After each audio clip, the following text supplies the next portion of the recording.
Welcome to our takeover of this wonderful Facebook page. I have to say, it's such a privilege. Thanks to Sam for inviting us on. My name's Adrian Hobart. And my name is Rebecca Collins. And together, this is pretty well rehearsed, isn't it? Because it's the start of our podcast. We run Hobeck Books, UK independent publishers of 4 genres. Will include crime, mystery, suspense, and thrillers.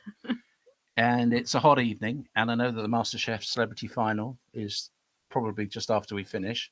But stay with us, because we're keen to hear from you and answer your questions about anything about publishing, our authors, writing, narration, you name it. And we would... Sarah Blackburn has joined us. Lovely to see you, Hi, Sarah. And Donna. Hello, Donna. And it's such a, it really is an honour to be part of this. So we have a little competition for you to keep you... We do. Partly to keep you here as long as we can. But we will be delighted to announce that in a few minutes' time, we're going to recreate a very famous game show feature. Yeah, but which one? Be using Hobeck Books. Yes, so, I know, but it's is it blankety blank? Absolutely right. You better bring that laptop a bit nearer so we can read the messages as they come in. Yeah, so Joe Singleton has joined us. Hi, Joe. And Laura Hamilton. Now, hello, Laura, are you the person who said that Adrian was your go-to comfort voice? Really? I think it was Laura. My voice? Yes. No, do you know, funny today, I mean, one of the things we do is we do a lot of freelance work, and one of the things I do is use my voice. A lot. And I was trying to do an audition earlier in my studio. They were asking for a mature, over 50s, British voice that was deep and Morgan Freeman-like. Now, I can't really do Morgan Freeman. Well, the funny thing was when you said Morgan Freeman-like, I said, "Oh, that guy from Sherlock." Yeah, and The Office. You meant Martin Freeman. Yeah. Anyway, yeah. Hello, Laura. Yes, I am. Tina Baker's here. Hello, Tina. Hi, Tina. We've been loving your social media campaign for the latest book. It's been fantastic. But right, Laura. Well, I'll tell you what. I'm available for private hire if you want my voice. Malcolm Hollindrake pushes you into second place. She says, Laura. Oh right. Well, you have to have a voice off, I think, with Malcolm. Shall I do my Malcolm impression? No, we won't do that. He does a very good Malcolm, but. Yeah. Okay. Well, look, it's really great that you all joined us, and we hope you all enjoy this few minutes with us at Hobeck Towers, which is in Staffordshire. We have the Hobeck cat, who's just over there, by the way. She's just to our left. To my left. Your left and my left. And she is, feeling. Well, she's happy because she was very noisy about 10 minutes before we started, and Adrian said to me, feed her. So she's happy now. Yeah, so Karen McKinley's also here. Hi, Karen. Hi, Karen. A former guest on the podcast. Yeah, exactly. Yeah, one of the best shows. Lovely lady, and a brilliant book which I've read. And Can we see the cat, please? Says Facebook user. Well, just about. If you turn your laptop, you can. Let me do it. All right, you sure? Yeah. Okay, we're going to disappear for a second so you can see the cat. Nearly. Tennis ball under the chair. Come on, cat. Where are you? There she is. Just a hint of cat. There you go. She'll probably. Right, you just need to get the score. Yeah, that's it. Right, we're back on. We're very professional, aren't we? This never happened to Holly and Phil, did it? Holly and what? Phil. Which one am I? So that's the cat. Donna says the podcaster Greg Moss is brilliant. Thank you, Donna. It was really good to do as well. Greg is a fantastic interviewee, isn't he? He is. And Malcolm says that it's game on in terms of a voice off. Right, okay. I think we'll have to do that. Well, okay, we can both read from book 3 of the Merseyside Crime series at some point. We can. Yeah. Yes, definitely. Okay, lovely. Right, we'll do that. Anyway, it's so great to have you here. Now, we wanted to talk about quite a number of things, really, and we'll be guided by you guys. But very nice comment from another Facebook user saying how friendly we appear to be. That's Joe. Joe Singleton said that. Thank you, Joe. Right. Well, no, that's very kind of you. Joe has given us lots of fantastic reviews and very thorough and really well thought out reviews, which have been really useful. So and it's a good support for us. It's not, it's something that we always set out to be from the very beginning. I'm just going to adjust the camera because top of my head's disappeared. So got slightly jigged when we showed Aki the cat. I think that what we try to be in the podcast particularly is very open about what's going on and, things that are affecting us. Like, for instance, this week we'll be revealing that we had a bit of a shock earlier this week. We did? I can't even remember what the shock was. Well, the fact that our entire the pirating, yeah. Well, we'll talk about that. But Joe wants to know, actually, he's asked a question. What author would you most like to interview on the podcast? Oh. So gosh. I think we should answer that. I've got an answer for me. Okay, well, you go first and I'll think about mine. Donna Tartt, I think. I would love to have Donna Tartt on the podcast because she's one of my favourite authors. The Secret History is definitely in my top 10 of books of all time. If you haven't read it, what are you waiting for? Yeah. Do you know, I'm going to have to come back to that a little bit later in the broadcast because I'm struggling. We've met a lot of the people we wanted to speak to in the crime community. That does make it difficult, doesn't it? I suppose it would be great to get Stephen King on. Oh, well, of course we would. And then I'd have a heated debate with him about his advice on dialogue tags. That's the she said, he said doctrine that he put in his book on writing. Yeah, you've got a bit of a thing about which that. Which I hate. I mean, I just think that he said that, you should write it like that because people, when they read books, just skip across them. Well, when you narrate them, believe you me, you do not skip across them. They are a pain. Yeah. I don't think Stephen King thought of that, though, did he? No, but it's interesting. You'll hear on the podcast this week where we've talked to Mark Whiteman briefly about his next book, which is Chasing the Dragon, out next week. Where's the cover? Come on, you've got it here with us? I do. No, you've got... Yes, I do. Here we go. I do. Right, here we go. Just right, let's trust me. Wave it in front of the camera. Yes, there we go. This book. Right, this one here. Right, well, I've just narrated that. And to Mark's great credit, he tries to avoid any dialogue tags in his books.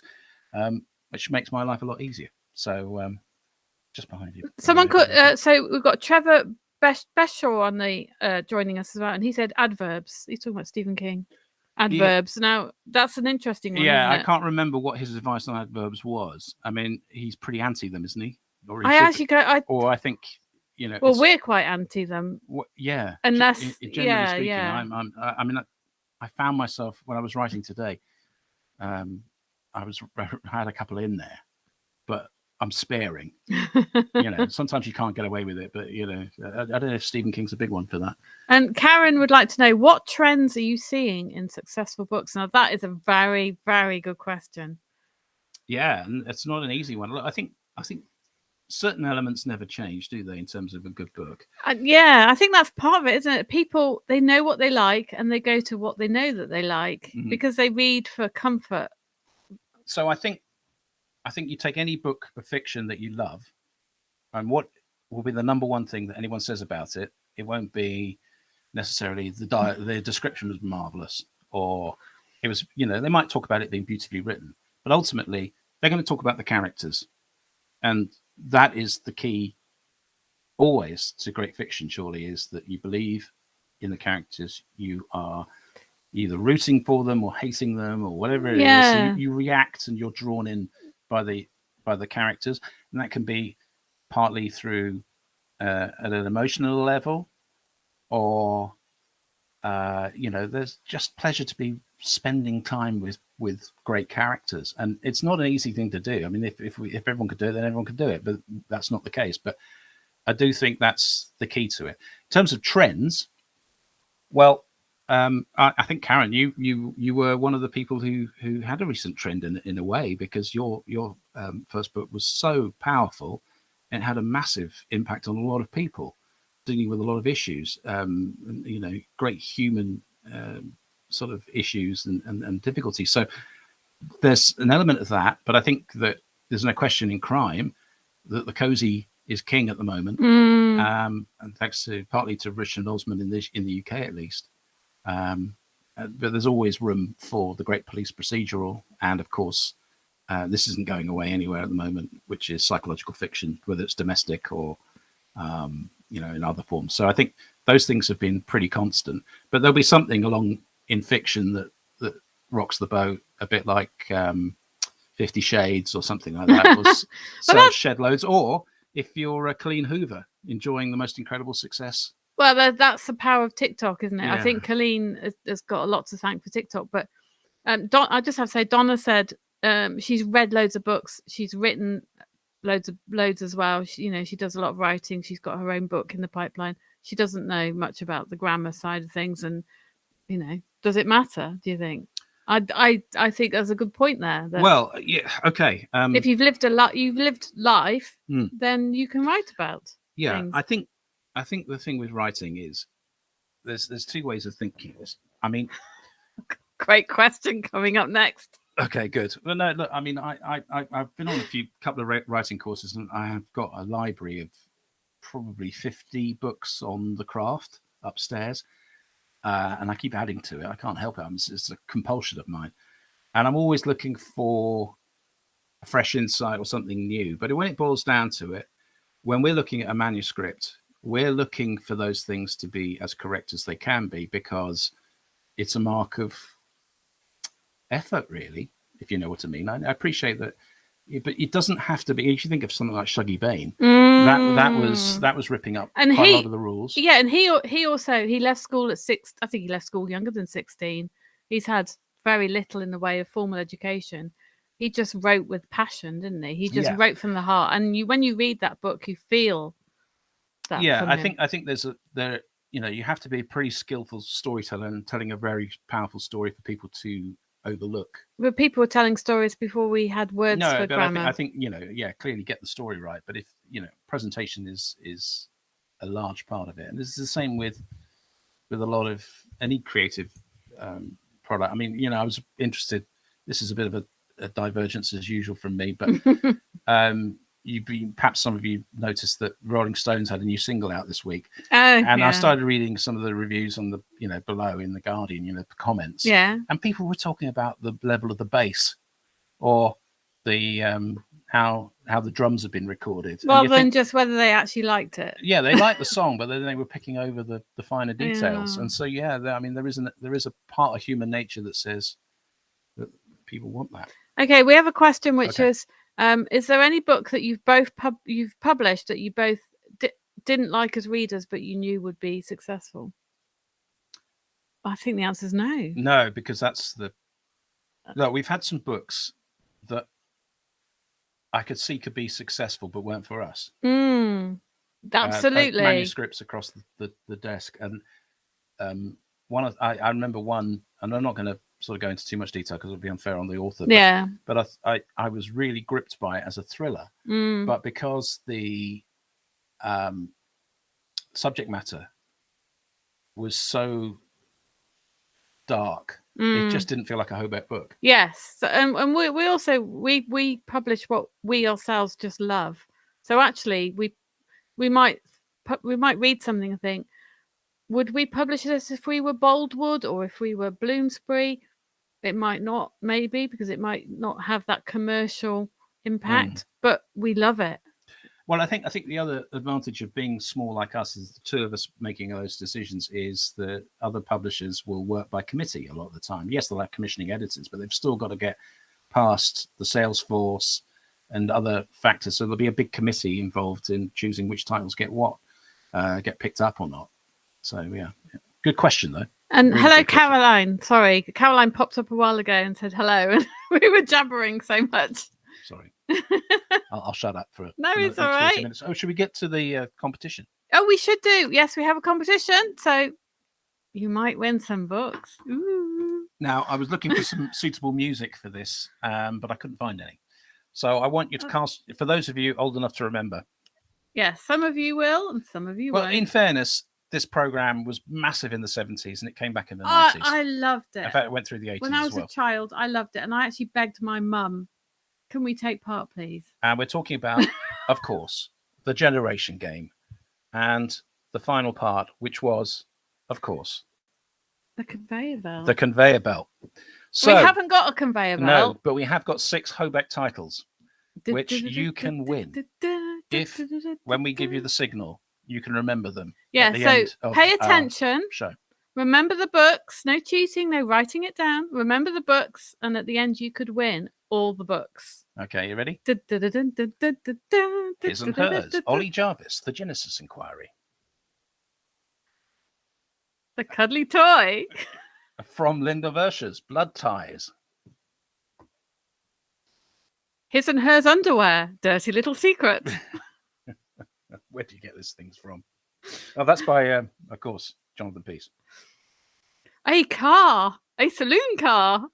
Driven by Karina Swan. This is a great prize, isn't it? A saloon car and finally, I don't know what. No, it's not finally. I beg your pardon. What? 2 more. It's a Lewis Hastings. It's 7 degrees. It's more than that out there, I can tell you. And it's a whopper. Plenty of hours of fun with that. Last but not least, a house. I'm feeling sorry because we didn't pick up a Malcolm, and he's on the show tonight. I'm sorry, Malcolm. But then he could win. He might win. He might win. Yeah, this is a Linda Huber, The Unfamily, brilliant psychological fiction from Linda Huber. Okay. No. Yeah. Right. Hold on for a few minutes, and we'll give you a signal, and when we give you the signal, we want you to write down in a message the author and the title of all the books, and the first one to get them all right wins the books. Right. But wait till the signal. Don't do anything yet. Yeah, don't do anything rash. How are we doing for time? We're 20 minutes past 7 on a Friday evening, just ahead of the MasterChef Celebrity Final. Speedboat. Tina Baker's book. No, we haven't got a speedboat. Sorry. Did they ever have that on the conveyor? No, that was Bullseye. That's Bullseye. Well, it was Bullseye and also Sailor of the Century. Oh, Sailor of the Century. Now that was a good one. I would like to know whether people actually, from those prizes, anyone died as a result of having a speedboat. Because they're pretty dangerous things. Anyway, good. Right. Any questions you guys have got? There were some, but we've had them come through quite fast. So it only shows the most recent. Yes. Let's see if I can get past them. Joe Singleton's saying Paul Malcolm. Well, yeah, I'm sorry about that. It was an oversight on our part. Here's what you could have won. Bullseye. Yes, that's true. They used to be really mean, didn't they? And they won. It was. It's it seems strange because darts is so popular and we love it. We go see it live occasionally. I could never be on Bullseye though. You know how they used to have the darts player and then the other person who was rubbish. Malcolm's off for a black sheep. I presume that's the beer, is it? One hopes so. Anyway, so it's been. If you want to know what we get up to in a day like today, today's a typical. Why should we do what we did today? Is it like a typical day? It feels like it. Yeah. Okay. So I got up. I actually got up at 6. Yeah, because you had some pressing freelance work. Yeah. So as well as running Hobeck, we both work freelance as well, just to keep the sort of the roof over our head and keep everything going. So I had some urgent work to do at 6 o'clock this morning, which wasn't fun. And then I got everybody up, took them to school because we have a house with 3 boys in it. What were you doing while I did that? I did get up. You got up? About 7:30. Yeah, not too bad. For me, and dealt with some correspondence. And then, my day, it was summed up by sort of 2 or 3 things, really. Donna wants to know what's happened to the book about our year in publishing. We did write it. We'll get to that in a second. So I did some little bit of voice work. I did some writing, and between us, we've been answering queries about the next book, which, as we've just mentioned, is Chasing the Dragon. And also this one, not the physical book, but the ebook is 99p at the moment. So I've been promoting that as well. Yeah. So if you haven't read that, 99p. I do confess, I did watch a little bit of cricket. He did, but he was reading one of our books at the same time. We're not going to say which one. No. But he was reading us while watching the cricket. All I can confirm is that I gather he's gone off to get a beer. So, that's a clue. Yes, very much so. Right. What happened to the wedding? Joe wants to know what. Oh gosh, right. Two important questions to answer. Shall we start with the book? So Donna was the publishing book. We wrote to about December the 15th of that year. We did almost the whole year. Yeah, every day we wrote an entry. We had a sort of Google Doc thing. We used to set one up every month and start filling it. And then we realized when we looked back through it, just how bitchy and moany we'd been. Well, and also, it was going to be about a 5-volume. It was going to be long, yeah. But it would need a hell of a lot of editing. and we just didn't have time to do it. Well, did we? I think we both concluded we'd probably be in legal hot water. But also because I mentioned the children, and I thought, when they grow up, if there was a book published, I think that would have been uncomfortable. But it's been a valuable thing occasionally to flick through it and see what it was like Diary of Adrian Mole, wasn't it? Well, yeah, apart from the ruler, I didn't get that out at any point. No point anymore. Okay, and the wedding. Yeah, now that's a good question too. Well, we have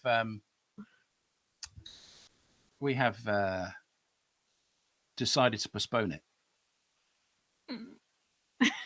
And the simple answer is that we can't afford to do it at the moment.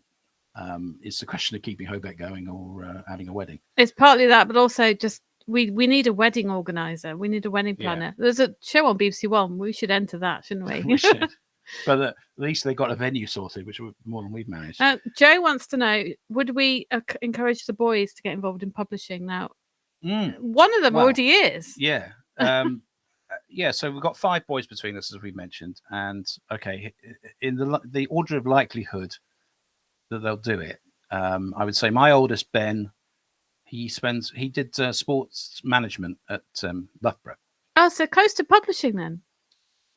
Well, I mean, he offers me plenty of, I'm sure it's heartfelt, I'm sure he means well, but pretty strident advice about how to run the business. And it's pretty much everything that we have done, he suggests we don't do. So I don't think. Yeah, but this is someone who earns his living through gambling. Did we have to reveal that on Facebook? Yeah, that's how he sustains himself at the moment. But he's got plans. James, who's my younger one, is just about to go to university, and he's going to study geography and planning. So I don't think it's going to naturally lead. He could plan the office when we eventually have an office. Luke, your eldest, he's good at data, but he's not that interested. Nope. Now Josh, my middle boy, who's 17, he's doing a graphic design degree, hopefully next year. He's actually designed one of our covers. I'm not going to say which one because I don't want it to be obvious which one. But one of our forthcoming books, the cover was designed by Josh Collins. He's also done maps for the front of books, and he's posters. done posters for publicity purposes. So he's pretty involved. And the youngest, Toby, who's a brain box. We wanted to set him on the Amazon ads, didn't we? But yeah, hasn't quite worked out this summer. But never mind. So yeah, it's a possibility. But let's just keep the company going for long enough for them to inherit it. Be like Succession or something like that. Yeah. So Joe is saying we need to nag Donna and Sam to write their books. Now I know Donna's finished her book and she submitted it to agents and publishers. So Donna, how about book 2? And Sam, I don't know. Didn't know you were writing a book. So we'll have to find out more about that. Sarah saying geography, book locations. I have an idea. Yeah. Okay. Care to share? Oh, and Tina also said we should crowdfund. I think she means the wedding. I don't know if she means the publishing business or the wedding. But I don't think people would pay us to get married. Yeah. Oh, Karen's asked a question. Oh, right. Now, let's get Karen's question. There's a brilliant question just come in as well. Karen is, I and many other love your integrity, experience and honesty and what you do for authors, even if they aren't in your publishing company. The question is, if someone came to you, the question's gone. Oh no. Basically, would we recommend setting up a publishing company? Not in the current climate. No, well, yeah, I would say do a lot of research first and make sure you know what niche you are going to be working in and stick to that. I'd say do more research than we did. I think that you need quite deep pockets. I mean, we've gone to the depths of ours for sure. So successful launches in recent years, Boldwood's being a good example, had angel investors to the tune of several million to get going, and loads of people who've worked in the industry for a long time, as I've come to it completely fresh. So that's what you need. Yeah. And I think the last company to sort of do it bootstraps and make a success of it was Joffy Books. Really successful, starting out with not masses, but what you need is 2 or 3 authors that support the others, that sell so well that you can take creative risks and you can support everybody else. And that's the challenge, is, because I think this is true of all publishing companies. Some, it'll be a half a dozen titles that make the difference for Penguin Random House. Yeah, because they have the system, don't they, where they have their lead titles, as they call them, which support all the others. They won't necessarily be successful. There'll be some sleeper hit within them, or if they see that a company has got a sleeper hit that could generate, they'll buy the company. Yeah, or just get the rights from the author. Now, I'm going to recommend Radio 4's Front Row from last week, because on Front Row last week was Blue Moose, Jacaranda, and Sort of Books, and it's a really interesting discussion about independent book publishers. So definitely worth a listen. I listened to it, and it actually made me feel a bit better about life and about business. Hi, Leslie. I think Hilly is here as well. I saw flash up. So, hi, Hilly. Hiya. And Leslie as well. Donna asking if we're going to a number of events. Bloody Scotland. I'm just trying to read it. I would love to go to bloody Scotland. It's just too far. Chiltern Hills. Kills. Oh, Chiltern Kills. That's Shoreham. Well, we need to talk to William, don't we? About that? William Shaw, co-organizer of it. Yeah, we'd like to go to that. Or your event in Brighton. I'm trying to think. Is that might be when I'm going to Edinburgh with Josh? I don't know. I'll have to have a look at the calendar. I'd love to come to Brighton. Yeah, so good question actually. Yeah, you got that university trip to do. Bay Tales in 2024. Now, I've always wanted to go to Bay Tales. That's Sarah who's asked that. Where's that? Bay Tales. Yeah. In it's sort of Bath area, isn't it? Is it? Yeah. So Bay Tales, they do like flash fiction, short fiction. Oh, what's your thought on AI being used, from Karen? Well, don't get started on that. Well, look, I've dabbled. I did dabble just to see what it was like. So I used a program called Pseudo Write. It's a subscription service. Hello, Tony. Hi, Tony. And it was interesting. So what I did, and I didn't do much with it, I put in a few. One of the things that's happening in AI, and this has happened. We subscribe to Adobe, the whole suite of programs that they do, and they've just launched Adobe Express. And that's something you could create a book cover just by writing a few words about what should be in it, and it'll do the rest. And it's quite amazing. Pseudo Write was the same thing. So I put in their sort of synopsis generator a few details about the book that I am actually writing, and it came up with a plot which is spookily similar to the one that I am actually writing. Based on probably 4 lines of text. So that was pretty mind-blowing, actually. But we've spoken to authors who've also dabbled with it just to see whether they're under threat, and they're not impressed with what it actually churns out. And what you can do with that system particularly is take some of your own work and put it in, so that it machine learns your style and then tries to recreate it using the parameters. Now, quite a number of people in the indie community, and I'm talking about indie author businesses rather than independent publishers like us, are seeing it as an opportunity to put out a lot more product and therefore make more money. And that's where I have a concern about it. But as I mentioned on the podcast this week, if you search on YouTube and then put in Noel Gallagher's High Flying Birds with Liam doing the vocals, someone's done an AI version of Liam. And it's scarily real, isn't it? It's a Noel Gallagher Oasis album. It's just amazing. Yeah, it's very clever. It's very, very clever. So look, AI's with us. It's getting better. It's getting more sophisticated. I'm more worried about it replacing me as a narrator. Yeah. Truthfully, because I think translators should be worried as well. Yeah, I think so. I think there's a lot of elements of the book industry that are under threat. And it'll get to the point where, I mean, if you want to be a copywriter, and I do the odd bit. Again, this stuff it's becoming so sophisticated. It does a great job turning out marketing materials. It's going to be very hard for copywriters to keep their jobs. Right. I have an interesting question from Donna. When you sign an author, do you just deal with do you see it as a product, as a book, or do you look after the author as a person? I would like to think we do look after the author as a person. Tony, Hilly, what do you think? Well, Malcolm? yeah. And look, to agree, we do, but within the parameters of trying to run a successful business, and when things are tough, it's sometimes the first thing that drops is the amount of time you can spend with your authors. We do try. We try. I mean, I try and respond as quickly as I can, weekend or whatever time of day it is. I've been known to write emails on the beach, in the bath, in the queue for the post office. Without giving away confidences, I mean, it's each author you sign is a very different.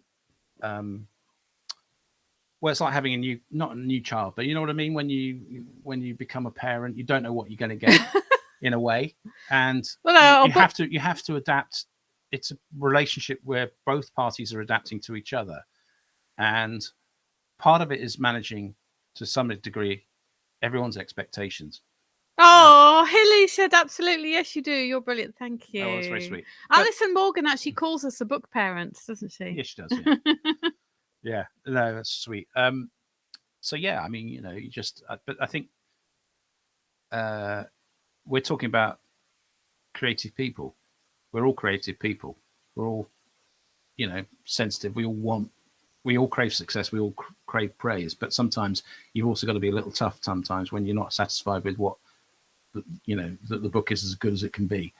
And that's not so easy to manage either sometimes. Those are conversations we have all the time. I've got an interesting question, actually, from Joe. How do you feel about 99p ebook deals?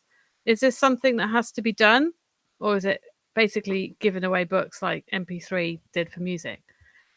It's a good question. Now, we use 99p as an occasional offer, like Waking a Tiger, which you mentioned earlier, because we know it pushes the books up the charts and it gets the Amazon algorithm going. So it introduces that book to more readers. And we hope that they might read that one 99p and then go on to read another book by that author at the full price. So we accept it's a tool of the publishing industry and it has its value. So we're not devaluing the work of the author, because we wouldn't reduce all our books to 99p. Truthfully, I don't think the ebooks. I mean, I think ebooks, even at $2.99, which is our standard price, are cheap, really. But that's what the market's settled around, $3.99 maybe. But some of the bigger publishers have tried doing 99p, but have quickly moved back to putting it back towards full price. I detect. So it's difficult. I mean, it's even at $2.99, it's less than a Starbucks, isn't it? So that's pretty galling, actually. And out of that, let's just break it down. So say it's $2.99 UK sterling. We're talking about at most about £2 being split between publisher and author after that. But then you've probably paid a load of money to get that sale anyway, which is why series are so important, because you get someone hooked in your first book and maybe your second, and then you start to make money third, fourth, fifth. That's the aim, and it's not necessarily it's the most likely way to make money in indie publishing. It's not a guarantee, and there are of course outliers with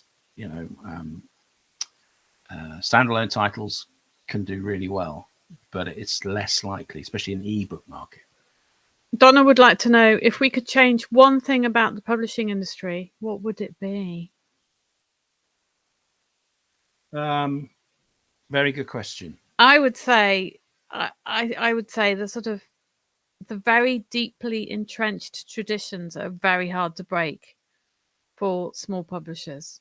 So the traditional, long-standing, bigger publishers have formed this system of working and selling and marketing and publicity, and it is really, really hard for people like us to break into that or to make a noise with that. So I would ask them to just start all over again, fresh sheet of paper. Yeah, I think that's very fair. I also think that access to bookshops is so hard. It's such time consuming just to even get into a small indie in a geographical location close to where the book's set or where the author lives. It's so time consuming, and you can understand why bookshops don't want to take risks, because they know that all they need to do is stock the big titles from the main publishers, and many of them honourably try to support their local authors and whatever. But every single one of our Hobeck authors has ever tried to go to their local bookshops and get some interest. We'll all turn around and say there have been occasions when they've been basically thrown out of the building. Don't bother us. We get this all the time. I'm fed up with it. And I understand why, bookshops and booksellers feel that way sometimes. But it's such a closed system. And, for instance, the bookseller, as in the trade publication, we find it nearly impossible for them to take anything that we say or do. They never, they've listed one of our books. Well, we actually got very excited because the author, Mark Whiteman, found a listing for his book in the bookseller. Yeah. And because I'd sent them the information months ago, and I hadn't seen it in the printed version of the bookseller, and thought, oh, okay. But he found it in the electronic version, so it was very exciting. Who knows? But I mean, those are the areas of biggest concern. Yeah. So it was a question a while ago from Tony, which I've sort of been hoarding in my head, and it's a very pertinent question. What can we do to protect our IP from pirate sites? So authors and publishers, what can we do? Yeah, so this is, we were halfway in explaining this has happened this week to us. So pretty much our entire catalogue, was it? It was, it was ridiculous. It was just, there was a lot on social media about this particular pirating website, Anna's Archive it was called, and I looked at it, and there were about 30 copies of your books for some reason, and 10-15 copies of all the other books, and so I spent 2 or 3 hours copying and pasting all the URLs and asking them to take them down. I haven't checked today actually whether they've done, but yeah. And I was completely shocked. I didn't know what to do. First of all, I thought, how on earth did they get this? But it wasn't just us who was hit. There's a lot of self-published authors, a lot of books from the big publishers as well. I don't know.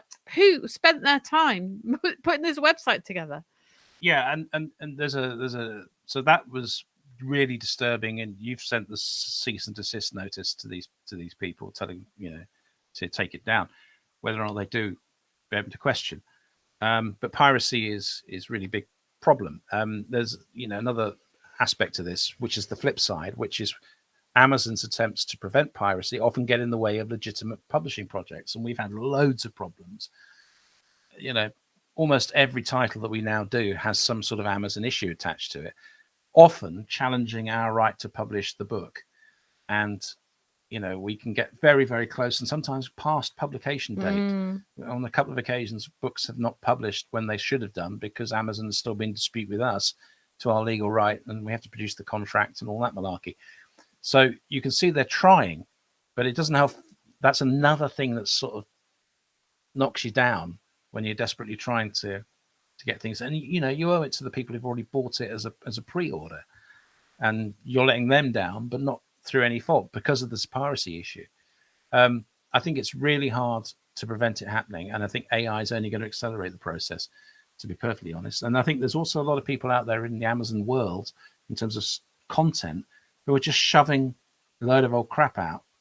I see this all the time when I go on the Audible Creative Exchange, the ACX page, and almost none of the titles that are available to narrate appear to be genuine.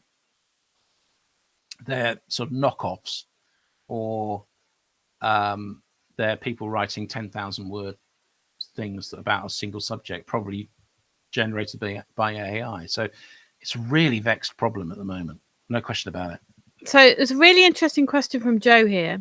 Does the fact that everyone now knows an author, even if it's through social media, help you? Oh, it's disappeared again. On your screen. Here it is. Help you in your goals compared to when authors in the past were closed shop? Now, I think that's a really interesting question. So, forgive me, my son was calling. Probably seen the Facebook Live. I think it's made a huge difference because we always encourage our authors to be themselves on social media as much as they can, appear in person as well. If they can do library events, book signings, Women's Institute gatherings. They love to have an author come and give a talk. Book groups. So we'd like to think that our authors are all very, very engaged with people in real life and on social media, and it all helps. You might only get 1 or 2 sales from some of these things, but what's the harm? And plus, they have a good time. They get to meet people, and people get to find out more about what it's like to be a writer, and they might get inspired to do something creative themselves. So, well, I saw a statistic which really shocked me the other day. So this was taking a comparison between the number of books published in 1983 and 2023. And it's something like a 27-fold increase in the number of titles released in the present. When? Well, 40 years ago. 40 years, that's actually not that long. 27 times fewer books were published. That I'm not surprised, but that is quite astonishing, and also, and so that is part of that's the effort, and the bare statistics are that in terms of ISBNs issued in this country, there's something like 165,000 books published in the UK alone, not just sometimes in the States only or whatever, but that's what you're competing against. And obviously, it's not always going to be genre fiction and stuff that we do, clearly. But that's a big challenge. Yeah, Donna would like to know what people can do to support authors more. What readers can do. Well, the number. Just tell people if you read a book that I know you do this, Donna, anyway. So I'm not telling you, but generally, just tell people. Tell your mum, your sister, your brother, your neighbour. Yeah, word of mouth and review online. Those are the 2 things that most people. I mean, obviously, buying books sort of helps massively. I mean, that's what we're all in the game to do: sell books and enjoy them. But the number one thing is to leave a review. Really, yeah, reviews are. I mean, I think a lot of people don't realise this. They don't think to do it. But yeah, so quite a few agreeing with that. Piece of advice for a new author. That's Joe again, I think. Piece of advice for someone who's just starting out. Right. Okay. That's a good question, isn't it? I just say, do your research again. Research your topic that you're writing about. Research the sort of books in your genre. Read as much as you can. Research if you're going to self-publish. Research about how to do it. Just be prepared for everything, for the writing experience, the publishing experience. If you want to send it to an agent, research the agents. Find the right agent for you. If you want to submit straight to publisher. Detail counts for a lot. Yeah. Especially when you're approaching people. Yeah. Don't just think, oh, I have a book in me and just start writing. I would say think about it first, research it. Because if you want to sell it, you want it to be something that people are going to want to buy rather than pick up 2 or 3 books on the writing craft. The one I recommend most is Matt Bird's The Secret of Story. Yes, we're big, and he's been on the podcast. He's been on the podcast. Yeah, it was episode number 9. How do you know that? I don't know. Well, I go back to it regularly. So he's an American screenwriter and book sort of coach, and that's fantastic. Our recent guest, Greg Moss, has written a brilliant book on just sort of summing up what a story is, really, that he wrote for the Guardian Experts series a few years ago, which you can pick up quite cheaply. I was going to say, I've got it on my Kindle. It's brilliant. Malcolm says, have faith and work hard. I think that's good advice as well. Yeah, Believe in yourself. Well, and some of my favourite creative people, not necessarily in writing, have always said, inspiration's got to find you working. Oh, no, somebody said that. Johnny Marr. Johnny Marr? Was it Johnny Marr? Johnny Marr. I thought it was somebody literal. No. And I was watching a thing with Noel Gallagher today, and he says that he writes all his songs in the spring. It's just become a rhythm for him. But he's always working, he's always got his guitar and waiting for something to drop. So that's part of it. But learning your craft, I mean, you wouldn't expect a guitarist to be inspired until they've learned a few chords. So it's the same thing with writing, really. Do you know, it's nearly 10 to 8. So we ought to do. All right. Are you ready? Okay. No, not yet. We're going to give the word, aren't we? Yeah. What's the word? I don't know. Aki. Not now. Hobeck cat. Okay. When we say Hobeck cat, That's the point where you can. Right, so then you need to start typing the names and so the titles and authors of the books you saw. Now wait for it. 3, 2, 1. Hobeck Cat. We won't get any questions now. Well, we have got questions. We've still got questions. The cuddly toy. The the fondue set. What was the cuddly toy? We didn't have a fondue set. What else did they do in the 70s? They used to have like, I don't know, nail clippers. Soda siphon. Oh, Soda Stream. And crystal goblets. Oh, the crystal goblets, yes. And some vintage wine or something with a ribbon around it. His and hers dressing gowns. Oh, well, we had his and hers underwear. Oh, clue! His and her underwear. You got any answers yet? Well, that would be quick. I know it would be. Here we go. Someone's gone for it. Okay. Not yet. Yes, Sarah, yes, the Genesis. Oh, I shouldn't read it out, should I? No, you shouldn't. That is correct. Wait. She's got. Oh yeah. It's all correct. Oh, we have a winner! Congratulations, Sarah. Sarah, you've won. That was incredible. Well done.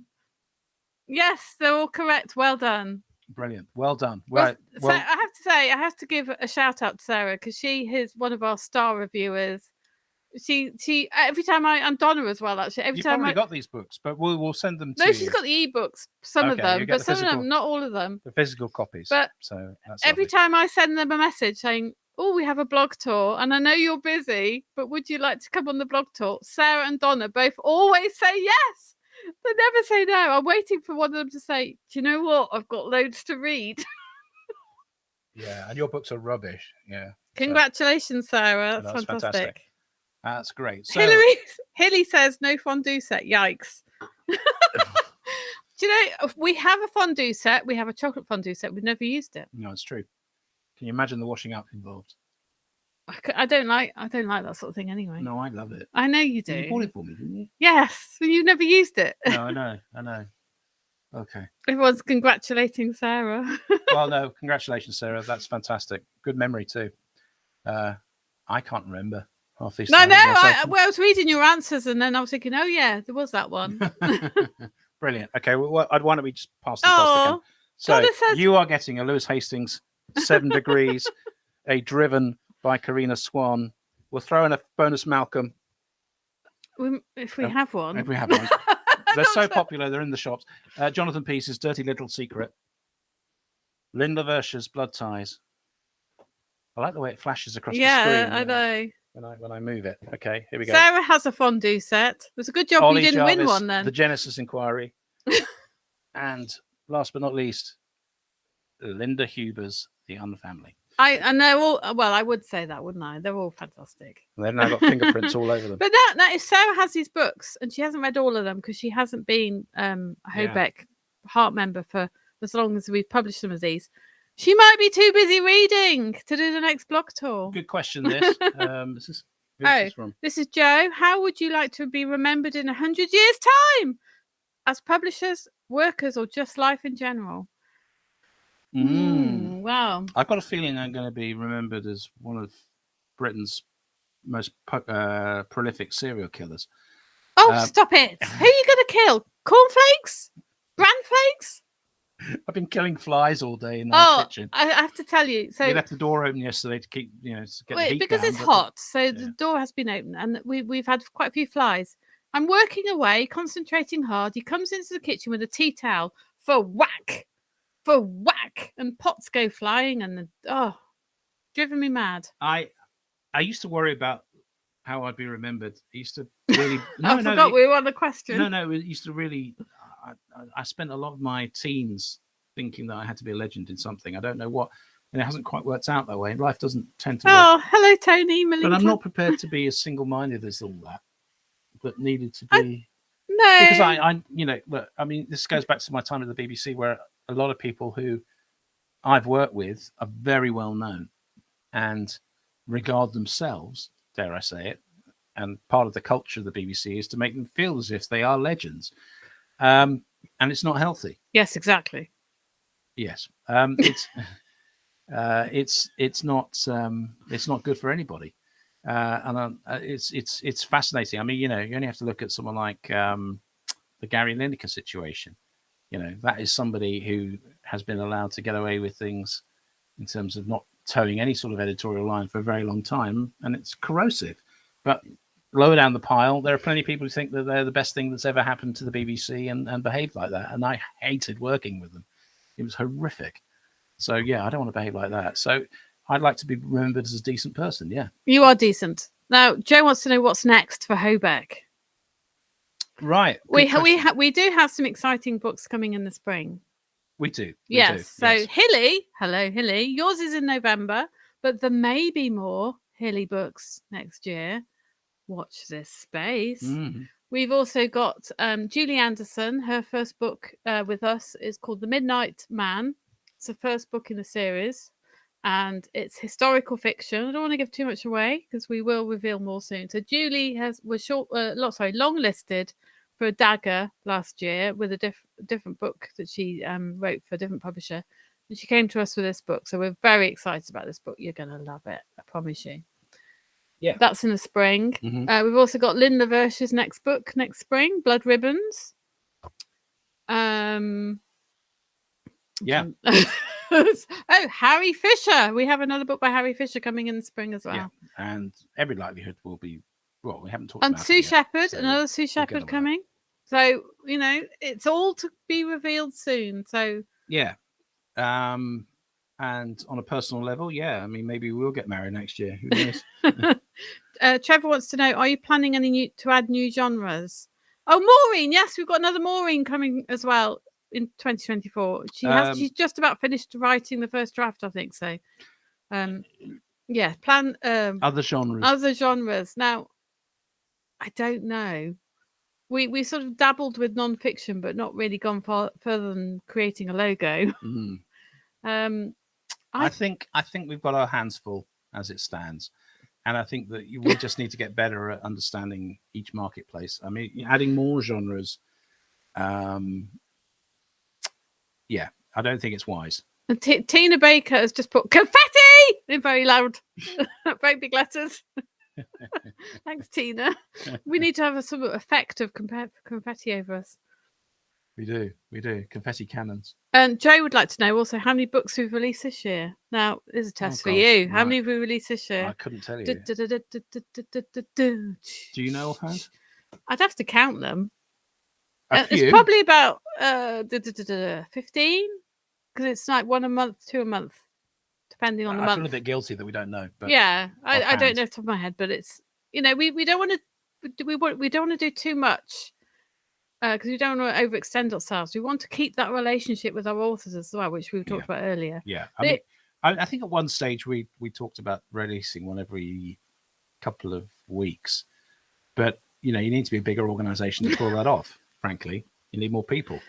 And although we have our graphic designer director who's 17, he's going to go to university soon, so we're going to lose him. The cat, well, she sits on my lap when I'm working, but she doesn't do anything. I think somebody did ask if we would work with people who can work from home. We would love to, but we couldn't pay you anything. No, because we don't pay ourselves. No, so at the moment, yeah. So we're working freelance in order to sort of survive. Yeah, that's the nature of it at the moment, and we've seen that with a number of publishers. You have to work 2 jobs, if not 3, 4 jobs, sometimes to sustain the lean points where things aren't selling, and it's not easy. So yeah, we're still at that stage, and it's not where we wanted to get it by now. But I think if we're in a position to still be publishing books in the years to come, then that's still an achievement. Look at it. Joe says the cat is the boss. That's true. She is the boss. She is. We've only got a couple of minutes left, I think. And Tina apologizes for being obsessed with the wedding. That's okay. Be obsessed. Yeah. We look forward to seeing you at it once we finally decide what it's going to be. She could be our flower girl, couldn't she? Yeah. Yeah. Absolutely. I mean, could have been my sisters, or they could still come. Of course, they could still come. I'm not saying instead of your sisters. Okay, all right. Yeah, okay, fair enough. Well, Cat could carry the ring in her mouth because people do that. Yeah. Any more final questions? We've got a few seconds left. Best first line from a book. Oh, mine is Catch-22, and it's something like the first time Yossarian caught sight on the chaplain, he fell in love with him, or something like that. And you read that and you think, what's this about? That's one of my favourite first lines. But actually, Brian Price wrote a really good first line in his first book, which I don't remember the exact wording, but it was the woman with the trolley brought the head in a cardboard box. Yeah.